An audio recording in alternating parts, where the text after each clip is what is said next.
Medchal D C پی کوٹی ready نے جمعرات کو ڈنڈگل، سورارام اور الوال پولیس اسٹیشنوں کی حدود میں الگ الگ چین چھیننے کے واقعات میں ملوث 3 افراد کی گرفتاری کا اعلان کیا۔ یہ گرفتاریاں میڈچل زون میں جائیداد کے جرائم پر قابو پانے کے لیے ایک فوکس آپریشن کے دوران کی گئی۔ پولیس کے مطابق ملزمان لالچ اور آسانی سے پیسے کمانے کی خواہش پر کار فرما تھے۔ ان میں سے ایک نے اپنے زیر التوا کار قرض کی ادائیگی کے لیے سیتاپل منڈی تھانے کی حدود میں چین چھیننے کا سہارا لیا۔ ایک اور مشتبہ شخص جو آن لائن سٹے بازی کا عادی تھا، الوال کے علاقے میں اپنے جوئے کی عادت کو پورا کرنے کے لیے سونے کی چین چھین لی۔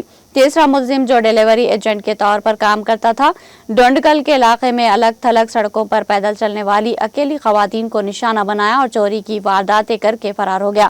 آپریشن کے دوران پولیس نے تینوں سے مسروقہ مال برآمد کیا، بشمول 16 گرام سونے کی چین، ایک موبائل فون اور الوال ملزمین سے ایک 2 پہیہ گاڑی، ڈونڈگل ملزم سے 25 گرام سونے کی چین اور سورارام کے مجرم سے ایک 32 گرام کی چین، ایک موبائل فون اور دوسرا 2 پہیہ گاڑی۔ مجموعی طور پر اہلکاروں نے 73 گرام تقریباً 7 تولہ سونے کے زیورات، 2 پہیہ گاڑیاں اور 2 موبائل فون ضبط کر لیے۔